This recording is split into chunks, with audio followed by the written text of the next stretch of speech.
Hey, what's up guys? So, Modelo versus Air58 Ninja. Can there even be a winner here in this video? Yeah, we're gonna try and see if we can answer this question by comparing literally every single angle possible. For example, there is a 10-gram weight difference between them, but can you actually feel it? I'm going to try and guess the weight here, completely blindfolded. Anyway, I am excited to try and see if we can figure out a winner here. Glorious versus Finalmouse. This is the battle of lightweight. Let's get into it.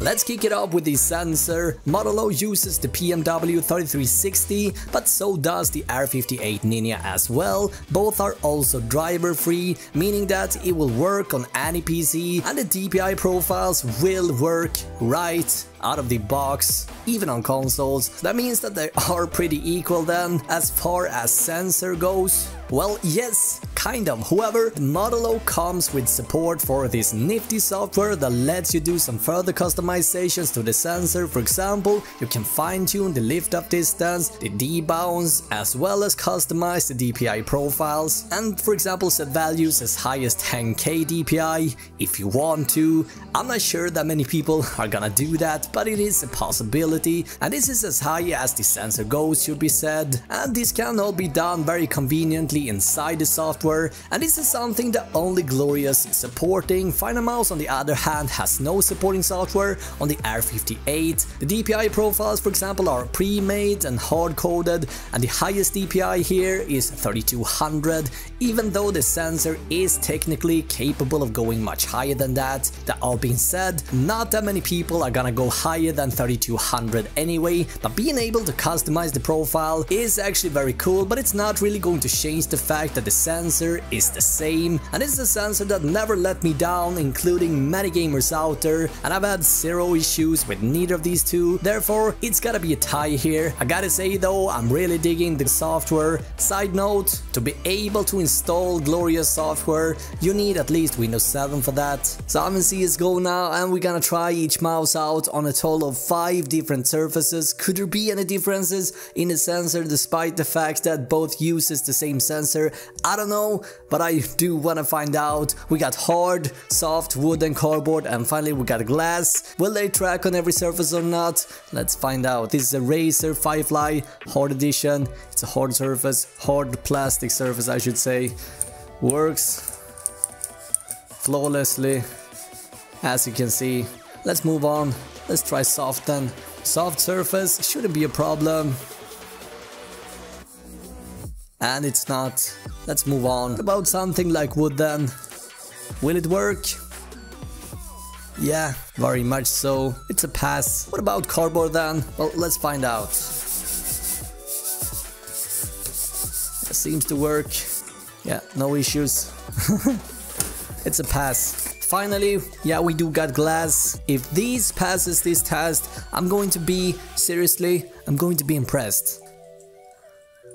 No, definitely not. Oh, this is actually a bit better. You can see slight movements, but it's a fail. Let's look at the buttons then, and the switches. Modelo offers 6 buttons, 2 main buttons, a DPI button, a scroll wheel, as well as 2 side buttons on the left side, all made by Omron.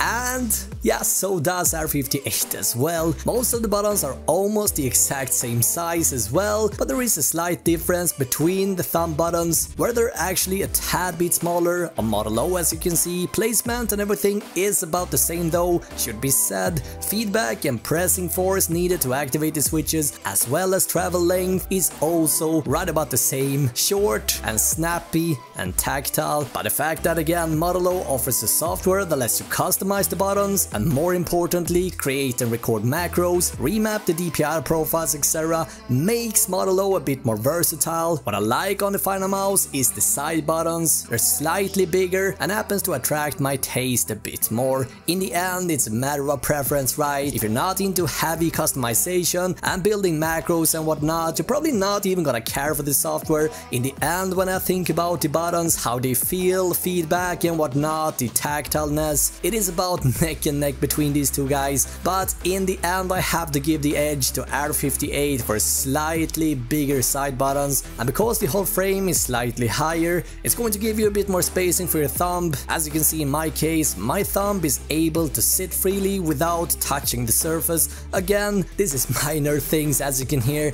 but this is basically what it comes down to. But let's not forget about the scroll wheel. They actually do look a bit different, with Model O having a more angular surface and R58 having a smoother approach. Both offers excellent feedback and stepping, there's no lags, the resistance is on spot, but I do actually prefer the smoothness from the so-called haiku scroll wheel. Yeah, let's be real here, the Japanese characters, I mean, I have no idea what these are saying, but I think it looks very cool. I think it looks quite unique, therefore I'm going to give this one to R58 actually, but as you can hear in terms of scroll, they are neck and neck, guys. But what about RGB then? Well, let's have a look. This is by far the easiest one so far. Now, as far as weight goes, these two are one of the lightest mice around, and I think both brands deserve some serious credits for offering such a fatty lightweight. Model O is in the end about 10 grams heavier though, coming in at 67 to 68 grams. But honestly, can you actually feel the difference? I don't know, and therefore I decided to challenge myself here. The rules to this are going to be pretty simple. I'm going to put each mouse inside a plastic bag, and then I'm gonna try and guess what mouse I'm lifting while being blindfolded. Let's give this one a try. Alright guys, so with us today we got a blindfold, we got two bags with two mice, and we got a transparent glass bowl. There's a 10 gram difference here. I'm going to put both inside, we're gonna flip it around, spin it. I am blindfold of course. Again, there is a 10 gram weight difference, so you should be able to notice the difference, right? Well, let's find out. I'm actually kind of nervous. I'm not sure why. I'm gonna put this on now, and then we're gonna let it spin for a bit. 3, 2, 1, let's do this. I can't see anything right now.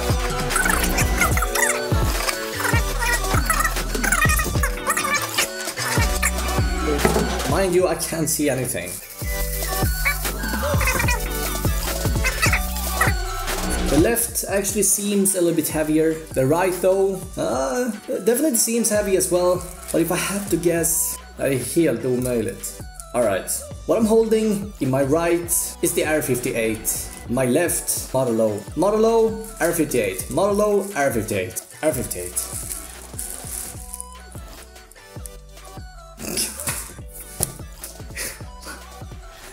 Fan, god damn it. Fuck. Yo, Italy. Love this map. Woo!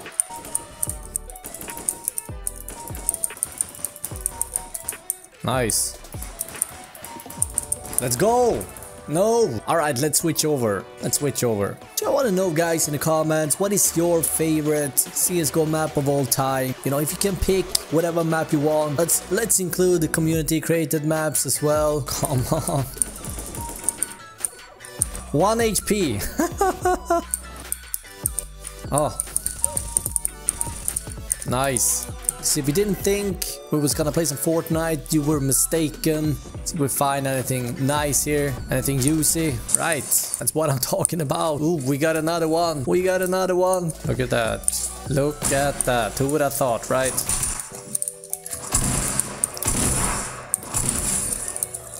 Let's go! Let's talk about durability and quality then. I mentioned this very briefly in the previous video we did on Model O. The matte finish does feel a bit cheaper than the smooth R58 coating. The reason why Finalmouse was able to make the R58 10 grams lighter is partly due to the preferred sides. The problem with these is that they're starting to get a bit loose on my particular unit, and it's actually very irritating as I can actually feel it cracking a bit whenever I try to lift it, and I feel like this could have been avoided by changing the design a bit, maybe making the sides a part of the whole frame rather than having separate pieces like this. I don't know, I am not a design guy, and yeah, maybe that would have dragged up the price a bit as well, but this is quite irritating. Anyway, Model O doesn't have any of these issues, and the bottom line is I wouldn't be too worried of dropping this actually. I'm probably not gonna have a soda near it, gotta keep in mind of the holes. Anyway, this is a solid win for Model O. What about the core then? So I've been emphasizing the importance of a good quality cord before, and honestly this is where most mice makers still fails to this day. Therefore I'm pretty confident when I'm saying that there aren't that many mice that comes with such a flexible cord you find on Model O and Air58. Glorious they calls their cord the Ascend cord, and Finalmouse like to refer to the cord as the Phantom, but yeah, it's more or less the same. Honestly I love it since it's so lightweight and flexible, you will barely notice it, and so this is as good as it gets actually. In terms of length they're about 2 meters long or 6.5 feet, and I cannot pick a winner here, so I'm just gonna call it a tie and simply move on probably to the most important one right off the sensor. And yeah, we're talking about the shape, so this is a tough one. Obviously I've tried my best to find the difference between them, and to maybe disappoint you, there aren't that many actually.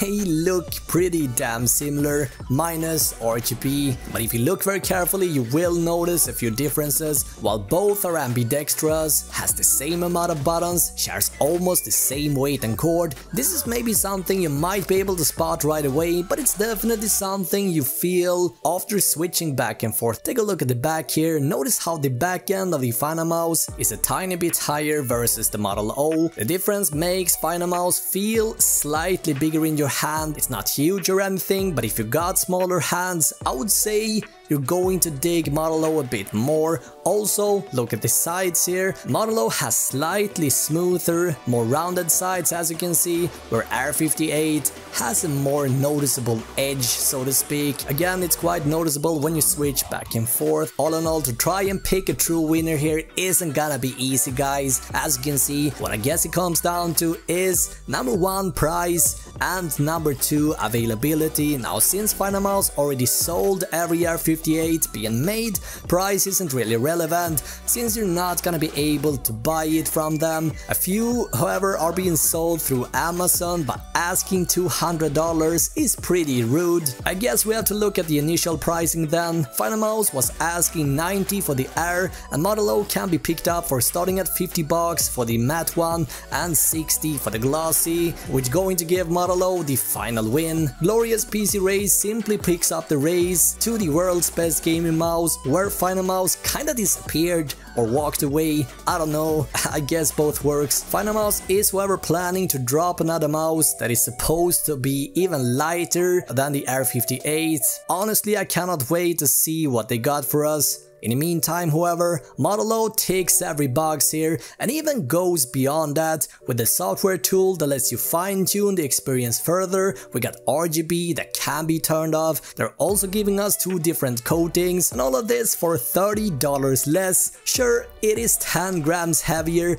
but can't we just give a round of applause for Glorious for this achievement? That being said, the shape is probably not gonna be for everyone, but if you want to try a really light mouse that performs stellar in games, that doesn't blow a hole in your wallet, I recommend giving Model O a try. I want to hear your experience. What coating did you get? I'm going to be back with a brand new video in just a few days time. Thank you so much for watching this video. Until next time, have an awesome day, right?